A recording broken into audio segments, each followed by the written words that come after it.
नमस्कार, सरल टॉक में आप सभी का स्वागत है। आपके साथ मैं हूं गिरिराज शर्मा।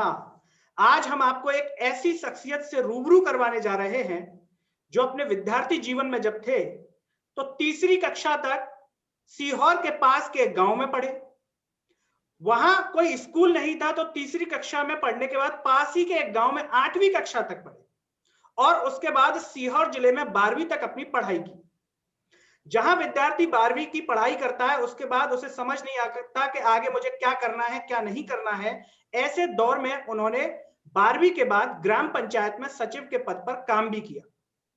काम करते करते जीवन में उन्हें आगे क्या करना है उन्हें नहीं मालूम था कि किस दिशा में आगे बढ़ना है, किस दिशा में आगे जाना है। सिर्फ अपना काम करते रहे, लेकिन उन्होंने जो एक महत्वपूर्ण चीज नहीं छोड़ी वो थी पढ़ाई। लगातार पढ़ते रहे, पढ़ाई में उन्हें मजा आता था, एंजॉय करते थे पढ़ाई को।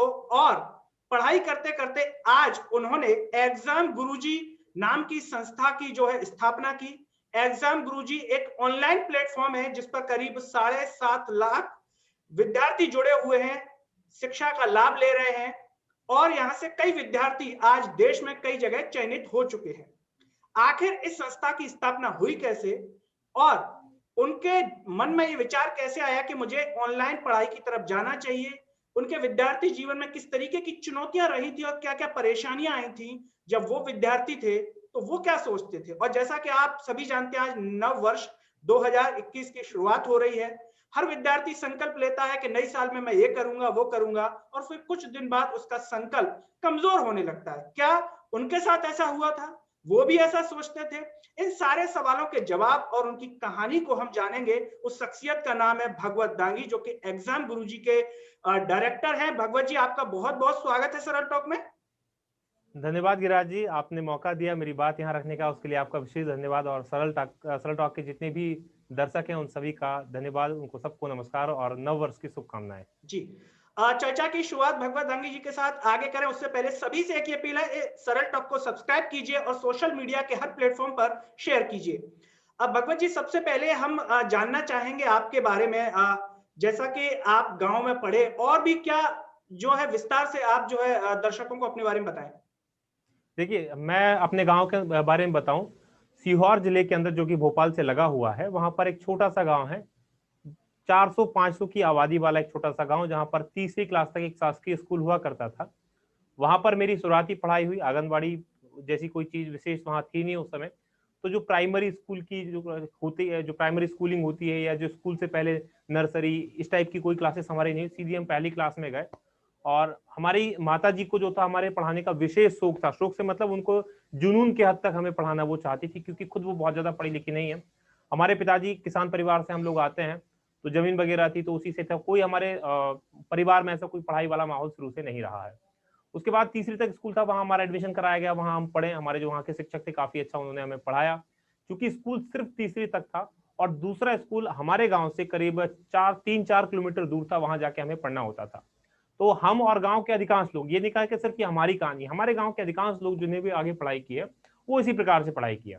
वो तीसरी तक उस स्कूल में पढ़े। उसके बाद 8वीं तक के पढ़ने के लिए हमें दूसरे 4-5 किलोमीटर दूर कच्ची सड़क से होके गुजरना पड़ता था लगातार। बारिश के समय में तो बीच में एक दो नाले नदियां भी पड़ती थी, उनको भी पार करके जाना पड़ता था। जी इसमें मेरी माता जी का मैं बहुत बड़ा धन्यवाद देना चाहूंगा, क्योंकि कई बार ऐसी कंडीशन रही कि हम मैं यहाँ पर थोड़ा सा विस्तार में जाना चाह रहा हूँ, बताना चाह जी, रहा हूँ कि एक माँ बिल्कुल। अपने बेटे के लिए किस हद तक जाती हैं।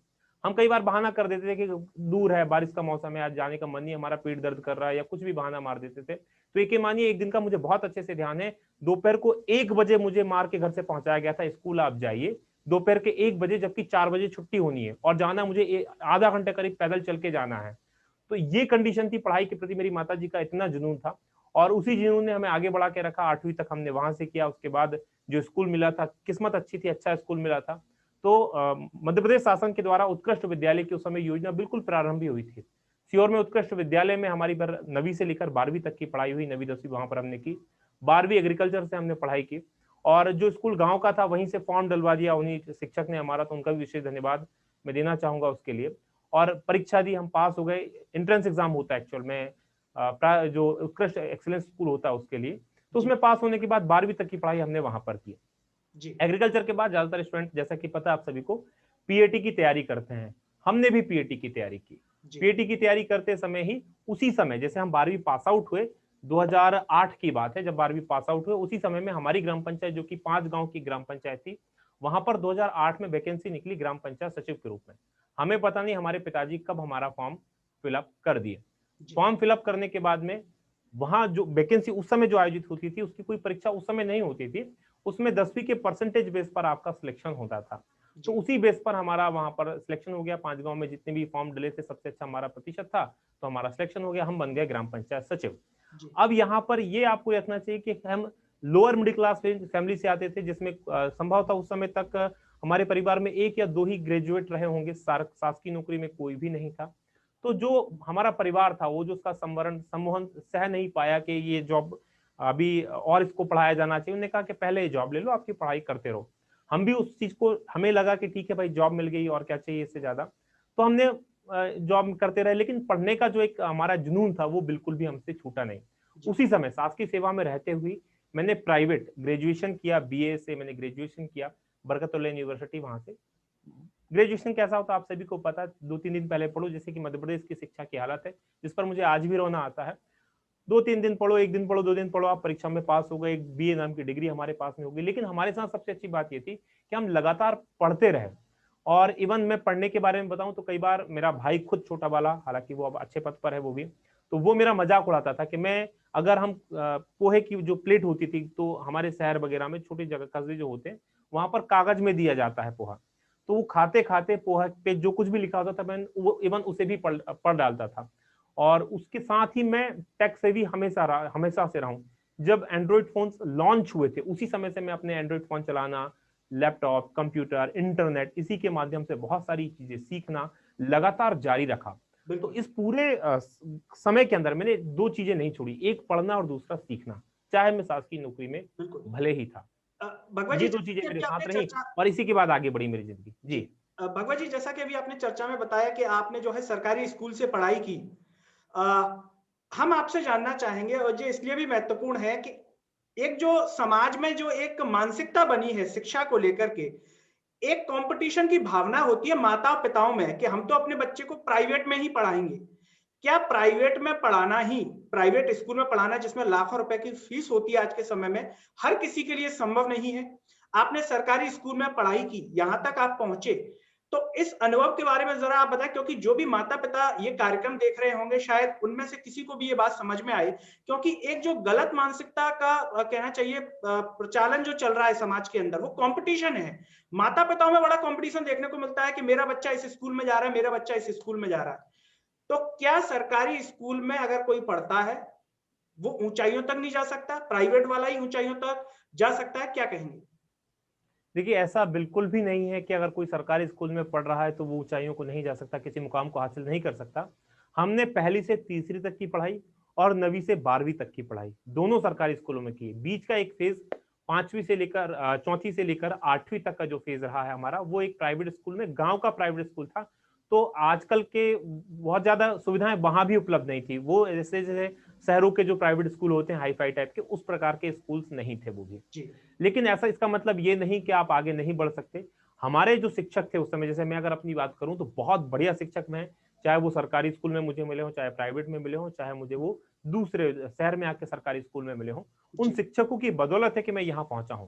तो ऐसा बिल्कुल भी नहीं है कि कोई सरकारी स्कूल में पढ़ रहा है तो वो कम सीख रहा है। इवन मेरा तो ये मानना है कि सरकारी स्कूल में थोड़ी समस्याएं ज्यादा होती हैं, और जहां समस्याएं ज्यादा होती है वहां पर ज्यादा संघर्ष करके उभरने का मौका आपको मिलता है, जबकि जो दूसरे संस्थान होते हैं वहां पर समस्याएं उतनी कम होती हैं। तो कई बार जो संघर्ष अपेक्षित होता है बच्चे से वो छूट जाता है उसका, और उसका खामियाजा उसे अपनी आगे की लाइफ में भुगतना पड़ता है कि जब वो संघर्ष में पड़ता है तो कई बार हार जाता है। लेकिन अब सरकारी स्कूलों पे भी सरकार जो है विशेष ध्यान दे रही है, उनका उन्नयन किया जा रहा है, उनमें भी सुविधाएं उपलब्ध कराई जा रही हैं। तो मेरे हिसाब से ऐसा कोई नहीं है कि कोई प्राइवेट स्कूल पढ़ने वाला हर विद्यार्थी शिखर पर पहुंचेगा और सरकारी स्कूल में पढ़ने वाला कोई भी विद्यार्थी आगे नहीं बढ़ेगा, इस प्रकार की कोई बात नहीं है। जी, ये आपने बहुत अच्छी बात कही भगवत जी, यानी कि जब तक ईंट को जब तक आग में तपाया ना जाए वो मजबूत नहीं बनती, और जो विपत्तियां हैं वो कहीं ना कहीं मजबूत बनाती हैं और वो आगे तक पहुंचता है। और उदाहरण हमारे सामने है भगवत दानी जी। भगवत जी, जब आप पढ़ाई कर रहे थे उस समय क्या आपके मन में एक विजन था, एक सोच थी, क्योंकि आमतौर पर अगर हम सरकारी स्कूल के बच्चों को देखें तो वो डिग्री कर लेता है, तब तक उसे पता नहीं होता कि मुझे क्या करना है। वो तब प्लान करता है कि मैं ये करूंगा, मैं वो करूंगा। ये इस तरीके की एक व्यवस्था है, खासकर हिंदी मीडियम के छात्रों के साथ। आपके मन में कुछ आगे लक्ष्य था, या समय के अनुसार जैसे जैसे रास्ते आगे सामने दिखते गए उस दिशा में आप चलते चले गए? देखिए, जो हालत, क्योंकि हमारा जो स्कूलिंग का कल्चर है वो कुछ हिंदी मीडियम है, क्योंकि हमारा भी माध्यम हिंदी है, तो इस प्रकार का स्कूलिंग कल्चर हमारा हो गया गिरिराज जी के आप बहुत ज्यादा विजन देख नहीं सकते, या आपको वहां तक पहुंचते समय पता ही नहीं होता कि आगे एक्चुअल में क्या क्या होता। अभी इंटरनेट की शक्ति बहुत बड़ी है, आपको अब आगे पता, आपको एक क्लिक में सारी जानकारी उपलब्ध है कि आप क्या कर सकते हैं क्या नहीं कर सकते। हमें तो ये भी नहीं पता था, हमारी जो अंग्रेजी इंट्रोड्यूस की गई हमें 8वीं क्लास में जाके हमें अंग्रेजी से हमारा जो है आमना सामना हुआ, तो ये कंडीशन हमारी रही। तो उस समय मैं आपसे कहूं कि नहीं साहब, हमने तो पहले दिन से विजन बना रखा था, तो ऐसा कोई विजन सेट नहीं था। हाँ, बल्कि इतना जरूर था कि हमें पढ़ना है और लाइफ में कुछ अच्छा करना है। पढ़ने के साथ साथ जब हम शासकीय जॉब में पहुंचे, वहां पर हमने देखा कि हमारे जो और अधिकारी भी होते हैं, तो हमें समझ में आया कि यार ये अधिकारी होते हैं तो ये बने कैसे अधिकारी। जब देखा कि यार ये ऐसे अधिकारी बने, एक पीएससी की परीक्षा होती है, यूपीएससी की परीक्षा होती है, इस प्रकार की परीक्षाएं होती है, तो हम भी वो बन सकते हैं। तो फिर हमने शासकीय सेवा में रहते समय ही उस परीक्षा की तैयारी शुरू की। तो 3 से 4 बार हमने मुख्य परीक्षा में भी भाग लिया। अब चूंकि 8-9 साल, मैंने 2017 में अपनी जॉब से क्विट किया था, तो 9 साल का मेरा जो टाइम पीरियड सरकारी जॉब का रहा, तो मेरा वो अनुभव बहुत ज्यादा अच्छा नहीं रहा। फिर मुझे एक चीज बड़े अच्छे से क्लियर हो गई, मेरे सामने एक चीज बहुत अच्छी बन गई कि मैं कम से कम सरकारी जॉब मटेरियल नहीं हूं। मैं कह रहा हूं कि वो जॉब बुरी है अच्छी है, मैं ऐसा नहीं कह रहा हूं। मैं सिर्फ कह रहा हूं कि मैं उस जॉब के साथ अपना जो न्याय है वो नहीं कर पाऊंगा। वो उस जॉब की जो रिक्वायरमेंट है, मैं कुछ अलग चीज को करने के लिए बना हूं, और वो कुछ अलग चीज है जो मेरे बस का नहीं है, या दोनों हम एक दूसरे के लिए पूरक साबित नहीं होंगे, एक दूसरे के साथ हम न्याय नहीं करेंगे। तो मैंने फिर अपना क्लियर विजन बनाया, क्योंकि मैंने आपको बताया कि मैं पढ़ना लिखना चाह रहा था, पढ़ता था लगातार, चीजों को सीखता था लगातार। कंप्यूटर में मैंने अच्छा काम कर लिया था, कंप्यूटर टेक्नोलॉजी पे काफी अच्छा काम कर लिया था 12वीं तक एग्रीकल्चर से पढ़ने होने के बाद भी। तो उसके बाद मैंने कहा कि यार मुझे पढ़ाना चाहिए, और इसी क्षेत्र में फिर मैं आगे बढ़ गया, पढ़ाने के क्षेत्र में ही, और आज यहाँ पर हूँ। और मेरा एकदम क्लियर विजन है, क्लियर विजन ये है कि मैं अब सिर्फ पढ़ाऊंगा लाइफ में आगे, इसके अलावा मुझे किसी भी सरकारी जॉब में या दूसरे कोई काम में जाने का फिलहाल मेरा कोई ऐसा मूड नहीं है, और मेरा एकदम विजन क्लियर है। बिल्कुल। भगवत जी, जब आपकी जॉब लगी थी ग्राम पंचायत में, और जॉब लगना बहुत बड़ी बात है, तो क्या आपके गांव का माहौल था, परिवार में, जैसा कि आपने बताया कि वहां गांव का माहौल बहुत ज्यादा शिक्षित नहीं था, ऐसे में एक सरकारी जॉब मिलना, हम आज के अगर दौर की बात करें तो बहुत बड़ी बात होती है।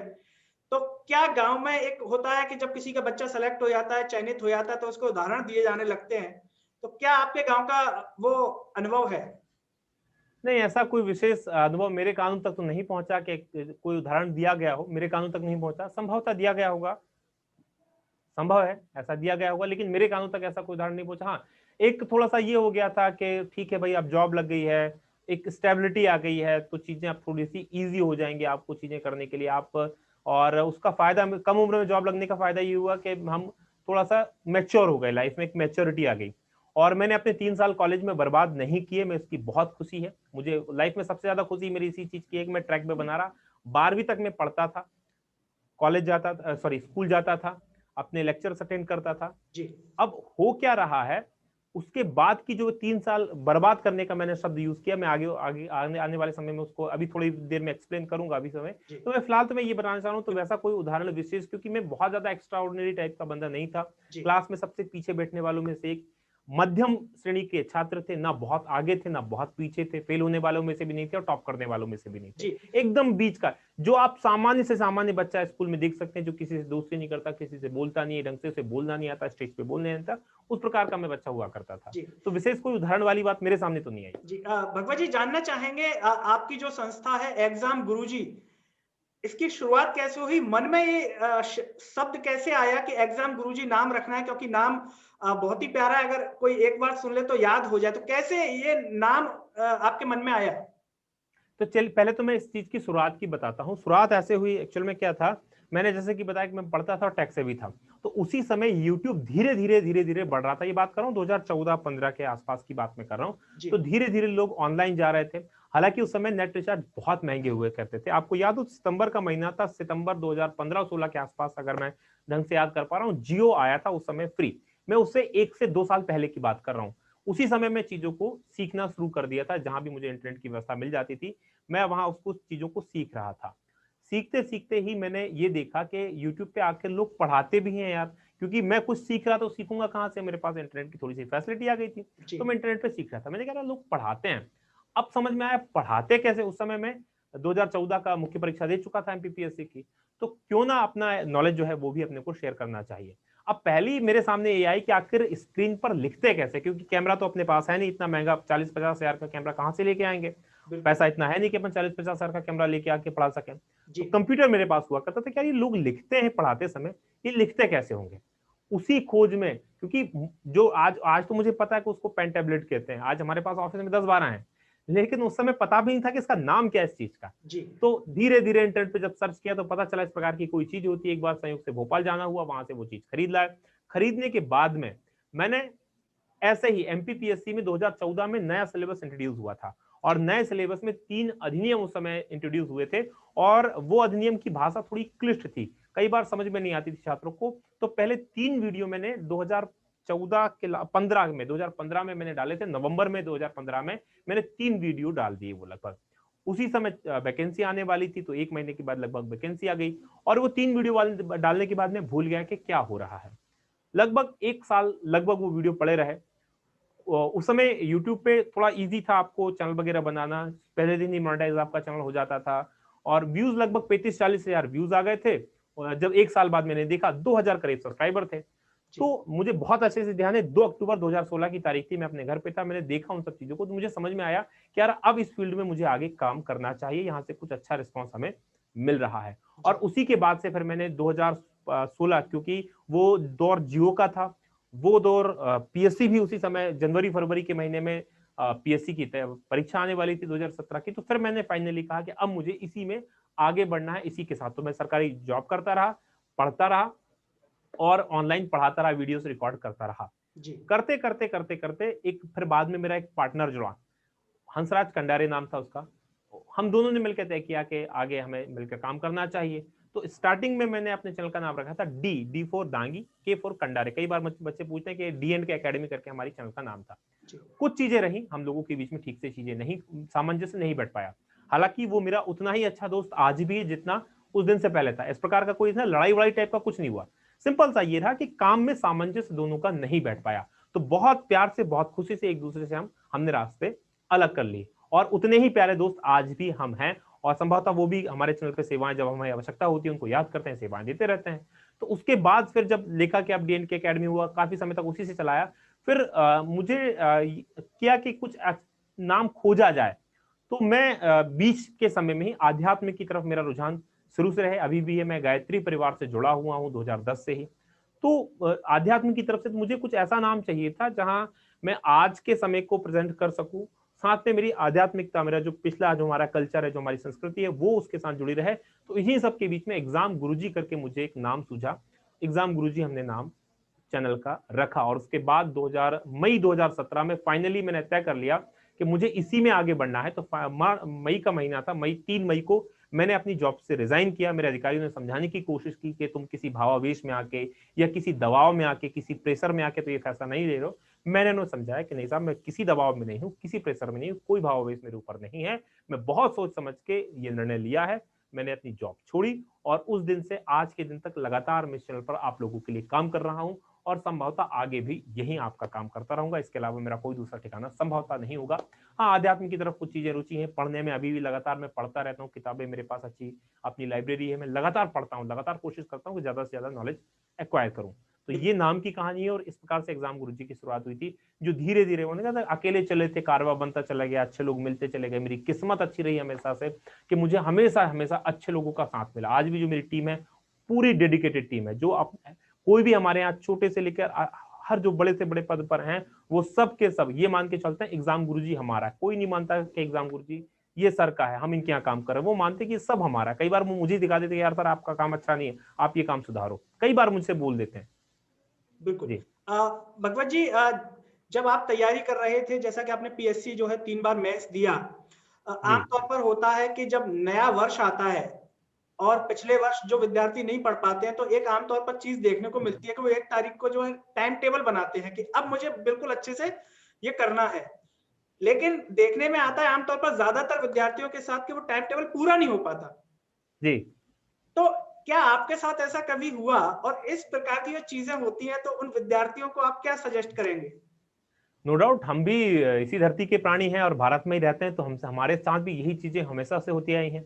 और स्वभाव है हम इंसानों का कि एक्चुअल में क्या होता है, दो तरह की चीजें होती हैं। एक होता है लाइफ में ऊपर उठना, जो जी, एक स्वभाव है, सरल स्वभाव किसी भी चीज का अगर देखा जाए तो नीचे गिरना इजी है। आप ऊपर है, ऊपर जाने के लिए आपको क्या करना पड़ेगा, ताकत लगानी पड़ेगी। ऊपर जाने के लिए आपके पास क्या करना पड़ेगा, आपको मेहनत करनी पड़ेगी। ये होता है जब भी हम कोई नया संकल्प लेते हैं, नया साल आता है नया संकल्प, और कई बार 2 दिन 3 दिन, जिसका जितना मन पक्का होगा उसका संकल्प उतना आगे तक जाएगा, जी, जिसका जितना कमजोर मन उसका संकल्प उतना जल्दी छूट जाएगा। जी, ऐसे में हम संकल्प लेते हैं कि हमें आगे बढ़ना है। यहाँ पर मैं आपसे कहना चाहूंगा कि हमारे साथ भी यही होता था, लेकिन अनुभव से बहुत सारी चीजें सीखी हैं, क्योंकि अनुभव सबसे अच्छा शिक्षक होता है और इससे अच्छा शिक्षक कुछ भी नहीं हो सकता, आपके जो पास्ट एक्सपीरियंस रहे हैं। बिल्कुल। हमने ये जाना है इससे कि आपका संकल्प तभी काम करेगा जब संकल्प आपके किसी विशेष उद्देश्य को पूरा करने के लिए लिया गया है। जी, आप किसी हीरो को देखकर ये समझ रहे हैं कि मुझे इसकी जैसी बॉडी बनानी है, किसी आईएएस अधिकारी के रुतबे को देखकर ये समझ रहे हैं कि मुझे इस आईएएस अधिकारी का रुतबा हासिल करना है, कि मेरे लिए एक गाड़ी का गेट खोलने वाला हो, एक अंदर बैठने वाला हो, इतनी सैलरी हो, 50 लोग मेरे आगे पीछे घूमे। हम्म, तो ये मनोरंजक चीजें हैं, और मनोरंजक चीजें आपका एक हद तक ही साथ निभाएंगी, आपका संकल्प टूटना तय है, क्योंकि उसके लिए कोई मोटिवेशन आपके साथ नहीं जुड़ा है। जी, ये मोटिवेशन इतना बड़ा नहीं होता कि आपके लिए 10 लोग आगे पीछे घूमे, उसके लिए आप अपनी जीवन खर्च कर दें। अपने जीवन का बसंत कहा जाता है जो हमारा युवा का समय होता है, 18-20 साल के बाद से अगले 10 साल का जो बसंत होता है, जो पीक टाइम होता है, जब आपकी प्रोडक्टिविटी सबसे ज्यादा हो सकती है, आप सबसे ज्यादा ऊर्जावान हो सकते हैं। उन 8 से 10 सालों को अगर आप इधर लगा रहे हो तो आपके पास उसी लेवल का मोटिवेशन होना चाहिए, जी, तब आपका संकल्प आगे बढ़ेगा। अब होता क्या है कि हमने हमने हम में से एक भीड़ चाल जैसी मुझे अभी वर्तमान में कंडीशन दिखाई दे रही। भीड़ चाल जैसी कैसे? हर एक कोई चाहता है कि ग्रेजुएशन करे और सरकारी नौकरी ले। हालांकि मैं सरकारी नौकरी के लिए पढ़ा रहा हूं, फिर भी मैं अपने, क्योंकि मैं खुद चाहता हूं कि मैं सरकारी नौकरी नहीं लेना चाहता। क्यों? क्योंकि वो हम एक दूसरे के साथ न्याय नहीं करेंगे। मैं ये नहीं कह रहा हूं कि वो मेरे लिए छोटा काम है या बड़ा काम है, नो डाउट। एक शरीर के अंदर उंगली भी उतनी इंपॉर्टेंट है जितनी आंखें इंपॉर्टेंट है, दिमाग भी उतनी इंपॉर्टेंट है जितनी हमारे लिवर इंपॉर्टेंट है। अगर कोई भी अंग कमजोर है तो शरीर प्रॉपर वर्क नहीं करेगा और पूरे शरीर पर उसका, तो उसी प्रकार से जो हमारा प्रशासनिक व्यवस्था है उसमें हर एक पद, चाहे वो टॉप लेवल का हो चाहे बॉटम लेवल का हो, सबके सबके पद इंपॉर्टेंट है। और हर एक उस पूरे पुर्जे को, देश रूपी पुर्जे को, देश की जो प्रशासन व्यवस्था उसको चलाने के लिए हर पुर्जा इंपॉर्टेंट है। एक ही पुर्जा अपनी जगह पर नहीं होगा तो चीजें काम नहीं करेंगी। तो जी, ऐसे ही अगर क्या आप उस पुर्जे के लिए लायक हो, क्या उस पुर्जे में फिट हो गए, तो आपको पहले देखो कि आपको जहां जाना है वहां जाना क्यों है, आपका उद्देश्य क्यों है। पैसा उद्देश्य है तो पैसे के लिए 50 साधन है, आप और तरीके से पैसा कमा सकते हो। रुतबा उद्देश्य है तो रुतबे के भी अलग अलग साधन है। तो उद्देश्य को जब आप पकड़ लोगे अपने कि आपको करना क्यों है, जब ये पकड़ लोगे तो फिर आपके लिए संकल्प टूटना छोटी चीज होगी, आपका संकल्प नहीं टूटेगा। संकल्प इसलिए टूट जाता है क्योंकि हम कमजोर रस्सी के सहारे ऊंचा पर्वत चढ़ना चाहते हैं। तो जी, जितनी आपका उद्देश्य मजबूत उतनी आपकी रस्सी मजबूत, और बिल्कुल, जितना आपका उद्देश्य छोटा उतनी आपकी रस्सी जी, कमजोर, और जितनी कमजोर रस्सी उतना जल्दी गिरने का नीचे बिल्कुल। साधन। भगवत जी, जैसा कि अभी आपने चर्चा में कहा कि हमें दूसरे को देख कर के नहीं सोचना चाहिए कि मुझे ये काम करना है। आम तौर पर अगर हम बात करें, जो जिले छोटे हैं जहां पर शिक्षा व्यवस्था अभी उतनी नहीं है या कोचिंग नहीं है कॉम्पिटिटिव एग्जाम्स की तैयारी करवाने के लिए, आम तौर पर ये देखने में आता है कि जो व्यक्ति या जिसका परिवार आर्थिक रूप से सक्षम है अपने बच्चे को पढ़ाने के लिए दिल्ली भेज देता है, या मध्य प्रदेश की बात करें तो इंदौर या भोपाल भेज देते हैं। तो ऐसे में हमने ये देखा है कि एक जो गरीब परिवार से है जिसकी आर्थिक स्थिति अच्छी नहीं है, उसके मन में ही बैठ जाता है कि नहीं, मुझे भी इंदौर ही जाना है, या मुझे भी भोपाल ही जाना है, दिल्ली जाना है। ये कितना सही है? क्या वो व्यक्ति, वो विद्यार्थी जो है, वहां रहकर के भी किसी भी एग्जाम को क्लियर कर सकता है? इसके बारे में बताएं, क्योंकि ये जो चीज है आमतौर पर देखने में आती है।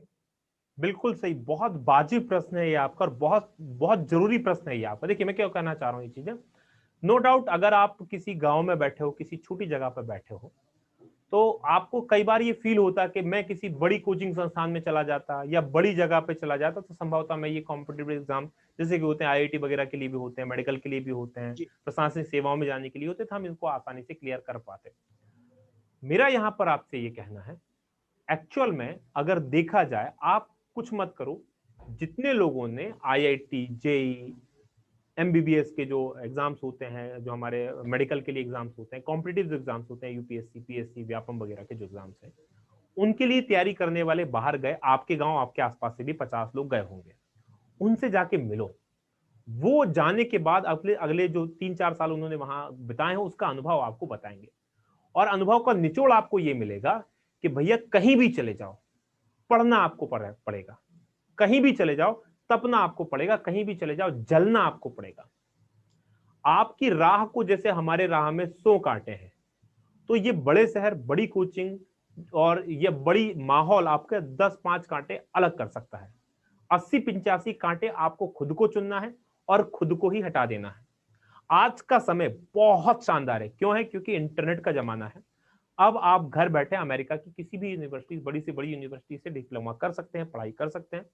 भारत सरकार के भी कई प्रकार के प्रोग्राम है, उनके द्वारा भी आप एनआईएस और भी संस्थान है, वहां से पढ़ सकते हैं। और जितने भी आज के समय में बड़े बड़े संस्थान है, वो सब के सब ऑनलाइन अपनी प्रेजेंस रखते हैं। जी। तो अब ये जो दूरी थी, ये दूरी बहुत हद तक कम हो गई है, बहुत ज्यादा हद तक इंटरनेट की जो सुलभता मध्य भारत के अंदर है, उसने बहुत हद तक इस दूरी को कम कर दिया है।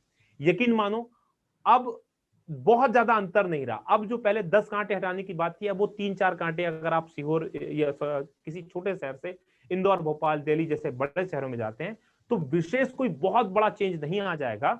अब लगभग वैसी की वैसी सुविधाएं आपको अपने घर के अंदर, आपके रूम में भी उपलब्ध हैं, बशर्ते आप सीखना चाहते हो। ये इंटरनेट की टेक्नोलॉजी इतनी अच्छी है, ये दो धारी तलवार है। लेकिन ये दो धारी तलवार कैसी है कि यही अगर आप इसे सुनियोजित तरीके से सही दिशा में अगर आप आगे बढ़ाएंगे, तो आप वहां पहुंच सकते हैं जहां आपने कल्पना नहीं की। अदरवाइज इसका दुरुपयोग भी आप अच्छे से कर सकते हैं। अपने समय को इतने अच्छे तरीके से किल करेंगे कि आपको पता भी नहीं चलेगा कि आपके दिन के 4 घंटे इसी में बर्बाद हो रहे हैं, खप रहे हैं, और आपको पता नहीं। आपका वो समय जो आपका यौवन है, वो समय जब आप सबसे ज्यादा ऊर्जावान है, बैठे सोफे पे, पलंग पे बैठे 4-4 घंटे मोबाइल में तमाम प्रकार की बकवास चीजों में लगा रहे होंगे। तो अब ये दो धारी तलवार है, खुद को काटो या समस्याओं को काटो, ये आपके ऊपर डिपेंड करता है। आप कहीं भी जाइए, अब ग्लोबल विलेज जैसी दुनिया बन गई है। चाइना में एक महामारी शुरू होती है, पूरी दुनिया उससे लॉकडाउन में चली जाती है, पूरी दुनिया बंद हो जाती है।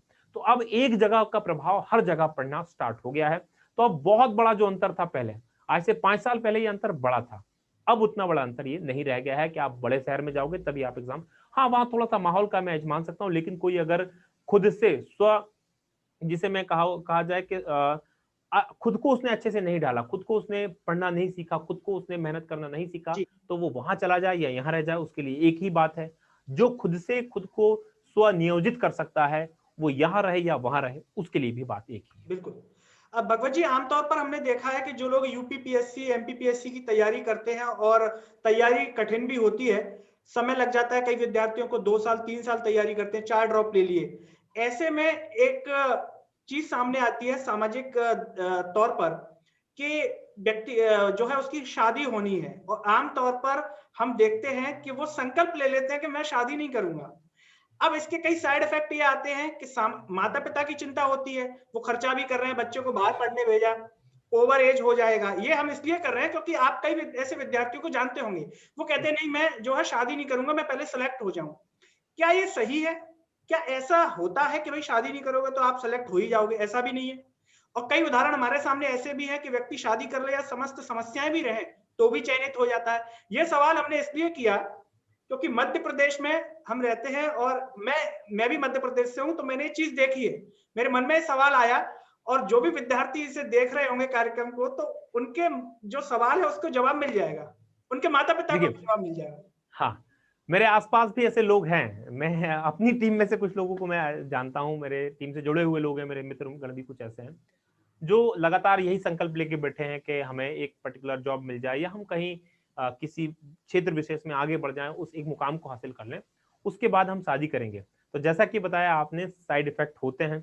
कई बार आप लगातार मेहनत करते हैं, पूरी ईमानदारी से भी मेहनत करते रहते हैं, तो किसी कारण से आपका कई बार कुछ अंशों में आप चूक जाते हैं, बिल्कुल। और जब चूक जाते हैं और धीरे धीरे, और मध्य प्रदेश जैसी अगर परीक्षा की कोई तैयारी कर रहा है जहां पता नहीं कब एग्जाम होगा, एक एग्जाम 4-4 साल चलता है, कोर्ट में उसकी चीजें जाती हैं, तो धीरे धीरे धीरे एज बढ़ती जाती है और माता पिता की जो चिंता है वो नेक्स्ट लेवल पर पहुंचती जाती है, और ऐसे समय में बड़ी दिक्कतें हो जाती है। जी देखिए, ये दिक्कतें स्वाभाविक हैं। संकल्प अच्छा है, संकल्प जरूरी है, संकल्प लेना चाहिए, लेकिन संकल्प हठ धर्मिता के रूप में ना आ जाए। जी संकल्प आपका आपके विकास, संकल्प इसलिए लिया जाता है कि आप उन्नति करो, संकल्प इसलिए नहीं लिया जाता कि आप अवनति करो। जी अवनति मतलब संकल्प इसलिए नहीं कि आपके विकास को ही रोक दे वो आपको। जी एक सीमा के बाद, एक आयु सीमा के बाद में, एक टाइम के बाद में अगर आपको लग रहा है कि चीजें मेरे फेवर में नहीं जा रही हैं, तो आप सबको अपने संकल्प पर पुनर्विचार करना चाहिए। सरकारें भी करती हैं यार, आजकल दुनिया की तमाम प्रकार की, जैसे आप देख रहे होंगे कोरोना के समय में आईएमएफ जैसे संस्थाएं भारत जैसे देश की 4-4 बार अनुमानित जारी करते हैं कि भैया इनका ये अनुमान रहेगा, ये अनुमान रहेगा, ये अनुमान रहेगा, जी भारत की जो जीडीपी गिरने गिरने बढ़ने का है। तो इसका तो फिर आईएमएफ को कसम खा के बैठ जाना चाहिए था, अब हमने ये बता दिया, अब यही रहना चाहिए। जी ऐसा नहीं होता, बिल्कुल राइट? तो क्या करना चाहिए, हमें संकल्प पर पुनर्विचार करना चाहिए। संकल्प कई बार हम भावावेश में ले लेते हैं, कई बार क्रोध में, कई बार गुस्से में, या कई बार अति जब हमें खुशी होती है तब हम संकल्प इस प्रकार के लेते हैं, और वो जब पूरे नहीं होते तो दो तरफा मार पड़ती है, हम डिप्रेस होते हैं अंदर से, और माता पिता का दबाव ऊपर से, और तीसरा एग्जाम का प्रेशर। इन तीनों प्रेशर के अंदर फिर हमारी चीजें और गड़बड़, यानी सीधे ना जाते हुए फिर हमारी चाल ऐसी आड़ी तिरछी हो जाती है, और इस आड़ी तिरछी चाल में बड़ा मुश्किल होता है। तो मैं ऐसा कहूंगा, अगर किसी ने ऐसा संकल्प ले रखा है तो प्लीज अपने संकल्प को रिकंसीडर करें, फिर से उस पर विचार करें, क्या उस संकल्प से उन्हें कितना लाभ हुआ, कितना हानि हुई है। ऐसा नहीं है कि जो सिर्फ शादी नहीं किया, इस प्रकार की किसी चीजों में नहीं गए, उन्होंने ही एग्जाम निकाला है। हजारों हजार आपके सामने उदाहरण पड़े हैं, जी आपने शादी कर ली, बच्चे हो गए, जॉब में थे, कई सारे जॉब में थे, जी उनने यूपीएससी क्लियर किया है, पीएससी क्लियर किया है, दूसरे एग्जाम्स क्लियर किए हैं। तो बिल्कुल ऐसा कोई पैमाना नहीं है, पैमाना केवल एक है, आप कितना स्वनियोजित हैं, आपका खुद पर कितना कंट्रोल है। फिर फर्क नहीं पड़ता आप गांव में बैठे हैं, शहर में बैठे हैं, फिर फर्क नहीं पड़ता आप शादीशुदा हैं, नहीं शादीशुदा हैं, फिर फर्क नहीं पड़ता आप जॉब में हैं, जॉब में नहीं है। बिल्कुल बस आप पर खुद का कितना नियंत्रण है। जी अगर आपके पास 4 घंटा फ्री हैं जी आपके कामों के अलावा, उन 4 घंटों में आप क्या करेंगे? बिल्कुल आप बीबी से झगड़ा करेंगे, बैठ के पॉपकॉर्न बगल में रख के मूवी देखेंगे, जी मोबाइल में व्हाट्सएप फेसबुक चलाएंगे, बिल्कुल दोस्तों के साथ गट्टर मस्ती करेंगे। जी हर एक जगह पर, जैसे कोई शादीशुदा है तो वो उन 4 घंटों में अपने परिवार को समय निकाल लेगा, कोई जी नौकरी है तो वो अपने नौकरी के काम करता रहेगा, कोई फ्री है उसके पास भी इतने इंपॉर्टेंट काम है, उसके दोस्तों के साथ उसे मिलना है, उसे व्हाट्सएप फेसबुक पे ज्ञान फैलाना है। तो जी तमाम प्रकार की चीजें सभी के लिए बराबर बराबर हैं। जो इन 4-5 घंटे जो उसके पास फ्री रहेंगे उसको अच्छे तरीके से सुनियोजित कर लेगा, तो फिर फर्क नहीं पड़ता वो शादीशुदा है, शादीशुदा बिल्कुल नहीं है, वो जॉब में है, जॉब में नहीं है, गांव में, शहर में, वो एग्जाम क्लियर करेगा और 100% जी क्लियर करेगा। भगवत जी जानना चाहेंगे कि जैसा कि आपने कहा चर्चा की शुरुआत में कि मैं पढ़ना और लगातार पढ़ना ये मेरी इच्छा थी और मैं अभी भी कर रहा हूँ। अगर हम बात करें पढ़ाई के अलावा अगर हॉबी की बात करें, क्या आप शौक रखते हैं? और उस शौक को पूरा करने के लिए आप समय निकालते हैं? और एक विद्यार्थी जो पढ़ाई कर रहा होता है, उसे अगर कोई हॉबी है या शौक है, तो उसके लिए समय निकालना कितना आवश्यक है और उसे अपने शौक को पूरा करना चाहिए पढ़ाई के साथ-साथ भी या नहीं? लाइफ में सबसे इंपॉर्टेंट शौक ही होता है, मैं तो, मेरा तो यही मानना सबसे इंपॉर्टेंट है। आपका शौक अगर पूरा हो रहा है और आपका शौक आपका प्रोफेशन बन जाए तो उससे अच्छा लाइफ में कुछ हो ही नहीं सकता। वो वरदान है जो आपको मिला हुआ है, जी, और ऐसा ही एक वरदान मुझे मिल गया है। मेरे साथ ये रहा कि पढ़ना मेरा शौक था, जो मैं पढ़ रहा हूँ तो पढ़ाना मुझे वो काम के रूप में मिल गया, तो मुझे मजा आ रहा है चीजों को। जी, कई बार ऐसा नहीं कि हमेशा ही मजा आता रहता है, कई बार चीजें बड़ी प्रॉब्लम भी आती हैं, आप लगातार करते हो चीजें नहीं होती हैं, लेकिन आप धीरे धीरे ट्रैक पर रहते हो। तो मेरा ये मानना है कि आपको अपने शौक पूरे हमेशा करने चाहिए। आप वो करो जो आप करना चाहते हो, आप वो बनो जो आप बनना चाहते हो। आप दुनिया की किसी भी, इवन भगवान ब्रह्मा भी आपको कह दे आके कि तुझे ये बनना, मत बनो। आप मन से चाहते हो तो बनो।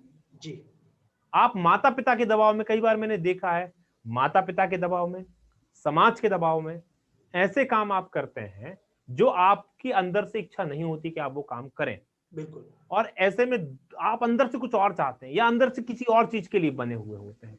तो मेरा यहां पर आपसे विशेष निवेदन ये है कि 1 घंटा खुद से बात करें, खुद को समझें, खुद को जानें, अपनी क्षमताओं को समझें, अपनी रुचियों को जानें, और अपनी जो क्षमताएं हैं और जो रुचियां और जो शौक हैं उसको पूरा करने में जाए। जैसे मैं बताता हूँ अपना, मेरा सबसे अच्छा शगल है, मेरा सबसे अच्छा शौक है किताबें पढ़ना। किताबें पढ़ना इसलिए नहीं कि मैं लोगों को ज्ञान मिल सकूं, नहीं भैया, मुझे खुद बहुत सारी चीजें हैं जो सीखना है, जो जानना है। मैं चूंकि ऐसे प्रोफेशन में भी हूं जहां मेरे लिए चीजों को जानना बड़ा जरूरी है। दूसरा मेरा शौक है चीजों को सीखना। जैसे मैं अपने ऑफिस की अगर मैं बात करूं, इस ऑफिस के अंदर लगभग ऐसा कोई काम नहीं होगा जो मैं नहीं कर पाऊंगा। चाहे मेरे ऑफिस में मुझे झाड़ू लगाना हो, चाहे मेरे ऑफिस का कंप्यूटर मुझे ठीक करना हो, चाहे मुझे मेरी पीपीटी बनानी हो, चाहे मुझे लाइव क्लास पढ़ानी हो, चाहे मुझे प्रिंट आउट जो अभी नोट्स का है, या कभी कभी तो हमें ये करना पड़ा, जैसे अभी हमारे पास काम ज्यादा तो कंधों पे नोट्स ढोना पड़ रहा है हमें, तो वो भी ढोते हैं। कुल मिलाकर आपको काम करते आना चाहिए, आपको सीखना पड़ेगा, आपके शौक को आपको तरजीह देनी पड़ेगी, आप उसको कंटिन्यू कीजिए। क्या पता वही शौक आपका प्रोफेशन बन जाए, और जब वो प्रोफेशन बनेगा तो आपका काम बड़ा इजी हो जाएगा। तो जैसे मेरा शौक है पढ़ना किताबें, मैंने आपसे कई कई लोगों को देखता हूं, अरे शौक के लिए समय ही नहीं है। भाई एक्चुअल में आप व्यस्त नहीं हो, अस्त व्यस्त हो, आपके पास समय अगर निकालोगे तो सबसे ज्यादा समय बर्बाद करते हैं। बिल्कुल, और जो समय नहीं है ना, वही लोग सबसे ज्यादा समय बर्बाद कर रहे होते हैं। अगर मैंने कहा ना कि हमारे पास जो एक मोबाइल नाम की चिड़िया आई है, वो इतनी खतरनाक है, दो धारी है, बहुत बड़ी दो धारी है। एक तरफ ये हमारे रास्ते के कांटों को खत्म कर सकती, एक भी कांटा हमारी रास्ते की जो हमारी जर्नी है उसमें नहीं रहने दे सकती। उसके अंदर इतनी अच्छी चीजें आपके पास एक क्लिक में दुनिया भर का नॉलेज है, दुनिया भर का नॉलेज है, चाहे जो सीख सकते हैं, जहां बैठे हो कोई फर्क नहीं पड़ता, वहां आप सीख सकते हो। दूसरे उसी में कुछ ऐसी चीजें ऐसी हैं जहां अपने 24 में से आप 8 घंटे उसमें डूबे रह सकते हो और आपको पता नहीं चलेगा आपके 8 घंटे कहां चले गए इस एज में। तो उसका जो सदुपयोग कर लेगा वो आगे जाएगा, जो नहीं करेगा वो पीछे रह जाएगा। जी चलते चलते भगवत जी, उन सभी विद्यार्थियों को जो कि कॉम्पिटिटिव एग्जाम्स की तैयारी कर रहे हैं, एमपी पुलिस की जगह भी आ गई है, या मध्य प्रदेश में जो परीक्षाएं चल रही हैं, उन सभी विद्यार्थियों को नव वर्ष के इस अवसर पर क्या संदेश देना चाहिए? मेरा संदेश आप सब लोगों को बहुत सीधा है और बहुत इंपॉर्टेंट है। मेरा संदेश आप लोगों को ये कि दोस्तों, आप लोगों ने पढ़ना शुरू किया है, आपने तय कर लिया है, अब आपको यही बनना है। जब आप तय कर लेते हैं, संकल्प लेते हैं, क्योंकि आज नया साल भी है, तो फिर आप ये देखिए कि जब कोई संकल्प लेते हैं, जैसे युद्ध काल है, युद्ध काल में कोई राजा ने संकल्प लिया कि मुझे जीतना है, फिर वो क्या करेगा? फिर वो वो अपने साथ बैठ के रानियों के साथ आमोद प्रमोद नहीं करेगा, उनके साथ झूला नहीं झूलेगा, उनके साथ बाग में घूमने नहीं जाएगा। वो अपनी सेना के साथ बात करेगा, वो अपनी हथियार तैयार करेगा, वो अपनी सेना को मोटिवेट करेगा कि आप जाओ और युद्ध लड़ो। वो खुद युद्ध में भाग लेगा, सक्रिय रूप से भाग लेगा। ये तब एक राजा युद्ध की तैयारी अच्छे से कर पाएगा, जीत पाएगा। ये भी एक युद्ध की तैयारी जैसा ही लगभग लगभग है। आपके हथियार आपकी किताब, आपकी जो सेना है वो आपकी किताबें हैं, कलम जो है वो आपका हथियार है। तो इस सेना को और हथियार को तैयार करो, ज्यादा से ज्यादा समय आप इनके साथ बिताओ, ज्यादा से ज्यादा आप इन्हीं में डूब जाओ, अगर ये युद्ध जीतना है। क्योंकि जो जितना ज्यादा इस हथियारों के साथ प्रशिक्षित होगा, जो ज्यादा से ज्यादा इन चीजों के साथ खेलेगा, वही इस युद्ध में आगे जाएगा। हाँ, आमोद प्रमोद करने का समय आएगा। कब आएगा? जब आप अपनी मंजिल को पालोगे, एक स्टेज को पालोगे, उसके बाद आपके पास खूब आमोद प्रमोद का समय रहेगा। फिर आप तमाम प्रकार की जो दूसरी चीजें हैं अपनी लाइफ की, वो कर पाओगे। मोबाइल को साइड में रखो, या उतना प्रयोग करो जितना आपके लिए जरूरी है। अपने समय को दोस्तों के साथ अब फालतू मटर गश्ती में खर्च करना बंद करो। ज्यादा से ज्यादा अपनी किताबों के साथ रहो। अगर आपके पास 24 घंटे हैं और केवल आप विद्यार्थी सिर्फ पढ़ रहे हैं, तो आपको 8 से 10 घंटा लगातार पढ़ो, बिना मोबाइल हाथ में लिए, बीच बीच में 5-5 10-10 मिनट का गैप लेके लगातार पढ़ो।